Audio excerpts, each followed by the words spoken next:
क़यामत का दिन होगा जब मालिक कायनात के दरबार में खड़े होंगे और कहेंगे रब्बना रब्बना रब्बना। उसे अंदर बाहर का सब कुछ पता होगा। वो पूछेगा सबसे पहले शनाख्ती अलामत दिखा, क्या लेके आया है। हौज़े कौसर पर शनाख्ती अलामत पूछी जाएगी। हौज़े कौसर पीने के लिए कौन सी शनाख्ती अलामत लेके आया है। पुल सिरात पर शनाख्ती अलामत पूछी जाएगी। जन्नत में दाखिले तक दरवाजा बजाता रहेगा। जन्नती को दरबान पूछेगा कौन है, कौन सी शनाख्ती अलामत लेके आया है। जब तक शनाख्ती अलामत नहीं दिखाएगा खुदा की कसम तेरा मेरा शनाख्ती कार्ड का आमद नहीं होगा। इसी तरह ईमान की हरारत अलामत नहीं दिखाएंगे, उस वक्त तक क़यामत के दिन आपका मेरा ईमान मेरे अजीज़ों काबिल कबूल कोई नहीं होगा। अब क्या अलामत, ज़ालिकल किताबु ला रैब फ़ीहि हुदल लिल मुत्तक़ीन, ये किताब इसमें शक कोई नहीं, हिदायत बना दी गई किसके लिए, परहेजगारों के लिए। अब परहेजगार कौन है, अल्लज़ीना युमिनूना बिल गैबि व युक़ीमूनस सलाता व मिम्मा रज़क़नाहुम युनफ़िक़ून। तीन निशानियां बताई, शनाख्ती अलामत है। पहली अल्लज़ीना युमिनूना बिल गैब, अपनी जिंदगी को ऐसे गुजार रहा है, इसे बिल्कुल यकीन है कि मेरे हर हाल को मेरा अल्लाह देख रहा है। क्या हो रहा है, सब कुछ सब कुछ।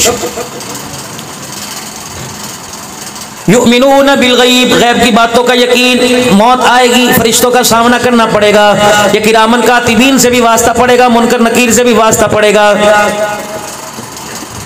किस चीज पर तुझे युमिनून बिल गैब लेके आना पड़ेगा। आमन्तु बिल्लाहि व मलाइकतिही व कुतुबिही व रुसुलिही वल यौमिल आखिर वल क़द्रि खैरिही व शर्रिही मिनल्लाहि तआला वल बअसी बादल मौत। ईमान लाया मैं अल्लाह पर, फरिश्तों पर, किताबों पर, रसूलों पर, अच्छी बुरी तकदीर पर कि वल्लाह ही की तरफ से, और मरने के बाद क़यामत के दिन जी उठने पर। ईमानदारी से बताओ, यहाँ तकदीर के फैसले को अक्सर इंसान नहीं मानते। ये यूं ना करता तो यूं हो जाता, ये यूं ना करता यूं हो जाता। कैसे हो जाता, तेरी तकदीर को अल्लाह ने तेरे सांस लेने से पहले अल्लाह ने साथ लिख दिया था, सब कुछ लिख दिया। वमा असाबकुम मिन मुसीबतिन फबिमा कसबत अयदीकुम व याफू अन कसीर। ए बंदे, जैसा सोना मैंने पैदा किया था, मैं तो तुझे दुनिया में वैसा सोना देखना चाहता था। पैसे के लालच में तेरा कदम डगमगा गया, हसीना के लालच में तेरा कदम डगमगा गया, दुनिया की इज्जत की लालच में, ओहदे के लालच में तेरा कदम डगमगा गया। मैं बंदा बता क्या करूं। अल्लाह अकबर। जब तुझे इख्तिदार की कुर्सी से फेंका जाएगा, फिर तुझे जेल में डाला जाएगा, कहेगा जी अल्लाह की मर्जी। मेरे बंदा, जब तुझे करोड़ से कखपति बनाया जाएगा, तब कहेगा अल्लाह की मर्जी। जब तेरी अलपसंद को नापसंद बना दिया जाएगा, धोखा दे के जाएगी कि अल्लाह की मर्जी। अल्लाह ने किया जी, बस क्या कर सकते हैं। अल्लाह के कामों में कौन मुदाखलत कर सकते हैं। अल्लाह का कुरान कैसी शाबाशी के दे के कह रहा है, वमा असाबकुम मिन मुसीबतिन फबिमा कसबत अयदीकुम।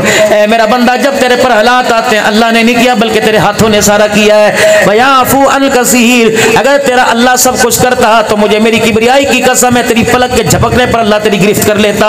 बहुत सी बातों को मैंने दरगुजर कर दिया, चल कोई नहीं मेरा बंदा, इसका मेरा क्या जोड़। बहुत सी बातें में तो कोई बात नहीं, फरिश्ते कहते हैं देखिए अल्लाह अल्लाह देखिए, मैं यार कोई बात चल जाता, कोई बात नहीं, कोई बंदा है, फितरत रखी इसके अंदर। लेकिन खबरदार, सब कुछ बर्दाश्त करूंगा, अपनी तौहीद में, अपने तौहीद में मेरे अजीजों को एक चीज का शरीका बर्दाश्त नहीं करूंगा। अपने साथ कोई मेरे साथ मिला के खड़ेगा, काश मेरा नबी क्यों ना, मैं भी वो भी बर्दाश्त नहीं करूंगा। और जो मेरा दुश्मन होगा उसकी कोई हिमायत करेगा, वो भी मेरे से बर्दाश्त नहीं होगा। यूं हज़रत नूह अलैहिस्सलाम ने बेटे के लिए हाथ उठा दिए, फरमाया तुझे नहीं पता ये मेरे साथ मेरा शरीका किया करता था, मेरे साथ और से बहुत इलाहों को, बहुत सारे माबूद बातिला को खड़ा कर देता था। और आपको तो अच्छा भला पता है, तेरे घर के अंदर तेरा बेटा मेरी बगावत करता था, आज आपको क्या हो गया, आप मेरी दुश्मन की सिफारिश करने आ गए। समझदार मेरा नबी जरा बात याद रख ले, अगर दुश्मन की सिफारिश करेगा, दुश्मन की हिमायती करेगा, तो फिर मैं यार की यारी का भी ख्याल नहीं करूंगा। आज तो मैंने आपको मौका दे दिया, आज तो माफी मिल गई, आज तो मैंने आपका बर्दाश्त कर लिया। आइंदा कभी दुश्मन का दामन पकड़ के ना लाना, कभी दुश्मन की तरफदारी करके ना आना, कभी दुश्मन की सिफारिश करके ना आना, फिर मैं भी तेरा खुदा हो। अगर मुझे गुस्सा आ गया तो मैं तेरा ताज नबुव्वत उतारने में देर नहीं करूंगा, ओहदा छीन लूंगा मैं। पाक पैगंबर सल्लल्लाहु अलैहि वसल्लम सगे चाचे के घर जा रहे हैं और इतना रो रहे हैं, इतना रो रहे हैं जैसे सगा बाप दुनिया से जा रहा हो। और क्या कह रहे चाचा जी, कान में कलमा पढ़ ले, क़यामत के दिन मैं मैदान माशर में गवाही दूंगा। अल्लाह ने फरमाया, ओ मेरा बंदा, मेरा हबीब मोहम्मद मुस्तफ़ा, क्या आपको वक़्त याद नहीं जब आपने बैतुल्लाह का लड़ पकड़ कर दो हस्तियों को मांगा था, एक उमर बिन हस्साम को मांगा, एक उमर बिन खत्ताब को मांगा था। मैंने फरिश्तों से कहा दोनों के दिल लेके आओ, मेरे नबी की जुबान पर दोनों का नाम आ गया। मेरा हबीबा मैंने दिलों को चेक किया, एक इल्म वाला था, एक गैर इल्म वाला था। अगर उसके पास इल्म होता तो तलवार लेके तेरा सर कलम करने ना आता, तलवार लेके तेरी जान का दुश्मन बनने ना आता। एक इल्म वाला था, एक ला इल्म था। एक वो था जिसने पत्थरों को तेरे हाथ में कलमा पढ़ते देखा, एक वो था जिसने अपने सामने उंगली के इशारे से चांद को दो टुकड़े होते देखा, एक वो था जिसने अल्लाह अकबर तरह तरह के मौजज़ात देखे। लेकिन इल्म वाला ला इल्म हो गया, उसने मानने से इनकार कर दिया। और जिसके पास कुछ नहीं था उसने बहल की जुबान पर मैं कुरान की तिलावत को देखा। फिर मेरा भी दरियाए करम जोश में आया, मैंने इल्म वाले को उठाकर जहन्नम में डाल दिया और उमर को उठा के हमेशा के लिए तेरे कदमों में डाल दिया। इतनी देर लगी है मैं तो बस। सारी मखलूक के दिल मेरी दो उंगलियों के दरमियान है। कौन कह रहा अल्लाह इधर पलट दूं कोई पूछ नहीं सकता, इधर पलट दूं मुझे कोई पूछ नहीं सकता।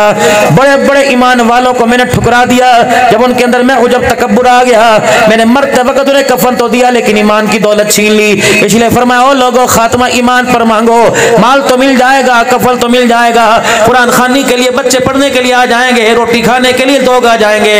लेकिन ए मेरा बंदा, अगर तूने ईमान पर खात्मा ना मांगा और अगर मैं नाराज हो गया तो सब कुछ अता करूंगा लेकिन ईमान की दौलत तेरे से छीन लूंगा। 100 रुपए रखने के लिए जेब है, शलवार की जेब है, जिप लगा रखी है, रस के अंदर बार बार यूं करके हाथ लगाता है। और मेरा बंदा मस्जिद के अंदर भी कहता है जेबा की हिफाजत करो। कितनी बेशर्मी की बात है कि मस्जिद का मौलवी ऐलान करके कहता है अपने जूतों की खुद हिफाजत करना।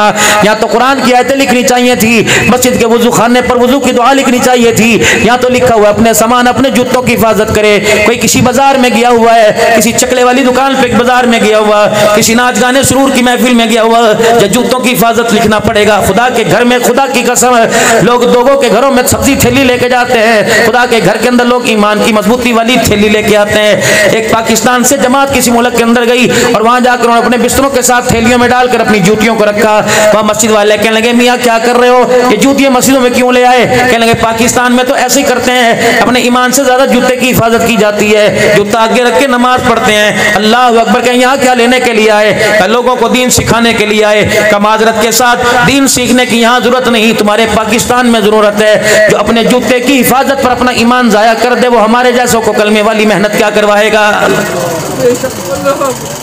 वो ईमान की दौलत क्या दे के जाएगा जो अपने जूतों पर ईमान जाया कर दे? कहाँ चला जाता ईमान मेरे अजीजों? जब जमीन पे गिरे हुए पैसे उठा के जेब में डाल लेता है। लब्बी चीज खुदा दी, तेली दी ना पा दी, ये तेली पा की नहीं है। अगर अल्लाह लेने पर आ गया पहाड़ों जितनी नेकियां देनी पड़ेंगी तब भी जान नहीं छूटेगी। छोड़ दो चीज जो जहाँ पड़ी खुदा जाने बंदा जाने। अगर हाथ में ले ली तो वहां 3 दिन तक खड़े हो, रोजाना वहां के ऐलान करवाओ, भाई किसी के 50 रुपए गुम हुए थे, आसपास वाली दुकान वालों को कह दो भाई मियां की ये चीज गुमी है, मेरे पास है, नंबर ले ले, निशानी बता के ले जावे। और सदराज तक अगर वो ना मिले तो उसकी तरफ से सदका कर दे, इस नियत से सदका करे। अगर वो ये चीज लेने के लिए आ गया बताऊंगा भाई इंतजार करके सदका कर दी। अगर वो मान गया ठीक है, अगर वो कहे नहीं जी मेरी चीज वापिस कर तो सदका की हुई चीज तुझे वापिस करनी पड़ेगी। ईमान इतना ज्यादा। टेलर मास्टर की दुकान पर जाओ, कहता जी नहीं नहीं सीखना जी, जहन काम नहीं करता।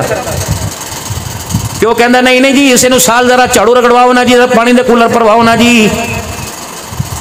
कोई काम सीखने के लिए 4 साल लगते हैं, दीन सीखने के लिए मेरे अजीजों घर बैठे तुम्हारे मुंह में मेरे मुंह में कोई सोने का चमचा दे के चला जाएगा? सीखना पड़ेगा। मेरे पास अल्लाह की कसम वक़्त कोई नहीं होता, पता नहीं मैंने इस वक्त आगे कहाँ जाना नहीं जाना, ये मेरे अल्लाह को पता है। मैं भी कल सरोजा लगा के आया और इस सरोजे के अंदर खुदा के अल्लाह पहले भी ले जाते हैं, लेकिन पता लगा खुदा पाक की कसम इस गुफ्तगू से ज्यादा उम्मत को उस गुफ्तगू की जरूरत है।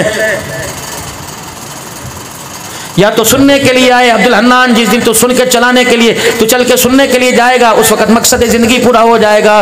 तअमुरून बिल मारूफ व तनहौना अनिल मुनकर व तुमिनून बिल्लाह। तुम मिंबरों पे बैठने के लिए नहीं आए, बल्कि मिंबर और मेहराब का तकद्दुस बचाने के लिए आए हो। 56 साल तक हुसैन मेरे अजीजों मिंबर पर बैठा रहा, 55 साल तक हुसैन मेहराब को संभालता रहा। हजरत हुसैन मेहराब को संभालते रहे, मिंबर को संभालते रहे। जब मस्जिद की आबादी का वक्त आया तो हुसैन 55 साल तक सजदों से, रियाजतों से, इबादतों से अल्लाह के घर को आबाद करता रहा। जब दीन को आबाद करने का वक्त आया तो हुसैन करबला के अंदर पूरे कुनबे को लेके आ गया और बतलाया, ओ लोगों, जब तक खुदा के घर को आबाद करने का मतलब मकसद था, उस वक्त 55 साल में लगा रहा। अब इस मकसद को लेके मैंने पूरी दुनिया के इंसानियत को कलमे की दौलत से आबाद करना है। फिर मेरे अजीजों, करबला के अंदर ये 2 शाह सवार आए। करबला के अंदर घर के 72 अफराद के साथ 2 अफराद आए, एक बहन थी, एक भाई था। और मेरे अजीजों, अल्लाह अकबर, मैं बाजार जाऊंगा और मैं जाके कहूंगा, अम्मी जी मैं बाजार गया था। अम्मी कहेगी, क्या था, क्या लेके आया, कोई क्या खो के आया।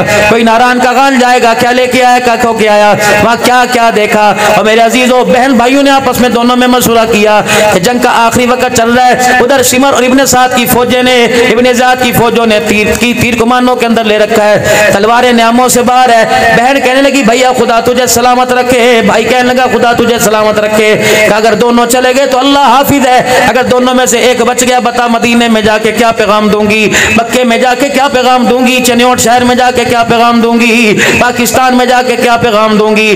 दोनों बहन भाइयों ने मुस्कुरा के कह दिया कि अल्लाह अकबर, नाने की उम्मत को जाके कह देना, चनियोट वालों से जाके कह देना, खैमे में पर्दा था, करबला के मैदान में सजदा था। बहन खैमे में जाकर पर्दा बचा गई और भाई तलवारों के साए में सजदा बचा के चला गया।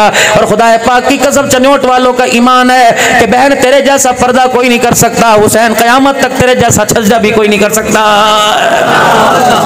ये पैगाम है। किस बेवकूफ ने तुम्हें कह दिया कि 2 शहजादों की जंग थी, किसने तुम्हें कह दिया नहीं, जंग नहीं थी, इस्लाम और कुफर की कुछ और ही मामला था।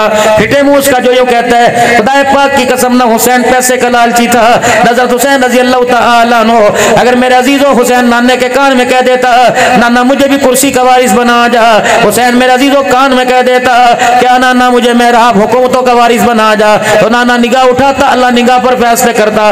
फरमाया, ओ मेरा हुसैन तो कुर्सी का वारिस बनने नहीं आया, बल्कि दुनिया में कामयाब होकर जन्नत का शहजादा वारिस बनने के लिए आया।